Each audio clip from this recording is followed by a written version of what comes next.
যারা কখনো পরোটা বানায়নি তারাও আমার এই রেসিপিটি ফলো করে ঝটপট তৈরি করে ফেলতে পারবেন।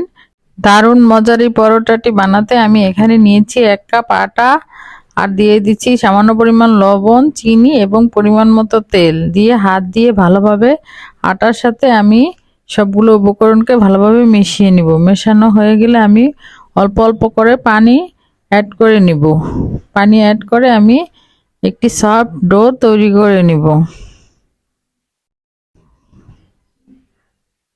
তা আমার ডোটি তৈরি করা হয়ে গেছে। এখন আমি সামান্য পরিমাণ তেল নিয়ে ডোর উপরে মেখে রেস্টে রেখে দিব 10 মিনিটের জন্য। তারপরে আমি এগুলো এক সাইডে রেখে দিব। তারপর আরেকটি বাটি নিয়ে নিব। ওই বাটিতে আমি প্রায় 4 টেবিল চামচের মতো তেল দিয়ে দিব 2 চা চামচ কর্নফ্লাওয়ার দিয়ে ভালোভাবে তেলের সাথে মিশিয়ে নিব। এটি পরোটা বানাতে পরে আমার লাগবে। তারপর ডোটা 10 মিনিট পরে আমি আরেকটু মথে নিব। কিছুক্ষণ মথা হয়ে গেলে তারপর আমি এটাকে সুন্দর করে ডলে তারপরে লেচি কেটে নিব। এখানে আমার প্রায় 6টি পরোটা হয়েছে 1 কাপ আটা দিয়ে। আপনারা চাইলে আরও কম বেশি করে নিতে পারবেন। তারপর এখান থেকে আমি একটি লেচি নিয়ে গোল করে বেলে নিব। আর সামনে শীত আসতেছে, আপনারা ইচ্ছা করলে এভাবে পরোটা বানিয়ে ফ্রোজেন করে ফ্রিজে রেখেও অনেক দিন খেতে পারবেন। এটি ফ্রিজে রেখে খেলেও খুব মজা লাগে। এখন আমি আগে থেকে তেল আর কর্নফ্লাওয়ারের মিশ্রণটা পরোটার উপরে ভালোভাবে মাখিয়ে দিব। মাখানো হয়ে গেলে আমি উপর থেকে কিছুটা আটা ছিটিয়ে দিব, দিয়ে তারপর সুন্দর করে একটি ভাঁজ দিয়ে নিব এবং একে একে আমি সবগুলো পরোটাই এভাবে ভাঁজ দিয়ে নিয়েছি। তারপর এখান থেকে একটি নিয়ে তারপর আমি একটি সুন্দর পরোটা তৈরি করে নিব।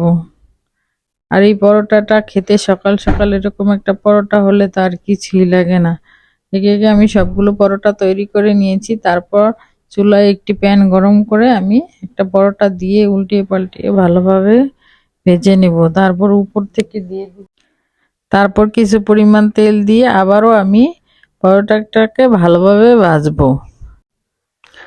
এই পরোটাটি আপনারা চা, সবজি, তারপর ডাল সবকিছুর সাথেই খেতে পারেন, খুব মজা লাগে। আর আপনারা হোটেল থেকে বেশি দামে পরোটা কিনে খান, কিন্তু বাসায় যদি এইভাবে পরোটা বানিয়ে খেতে পারেন আর বাসার পরোটাটা খেতে স্বাস্থ্যসম্মত হয়। আমি একে একে সবগুলো পরোটাই এভাবে বানিয়ে নিয়েছি।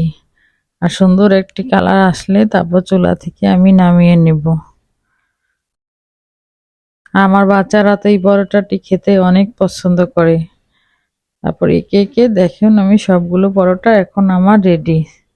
এখন আমি এগুলো সার্ভ করব। আপনারা অবশ্যই বাসায় ট্রাই করবেন। আর ভিডিওটি ভালো লাগলে লাইক, কমেন্ট এবং শেয়ার করে পাশে থাকবেন। দেখেন কতটা সুন্দর হয়েছে পরোটা।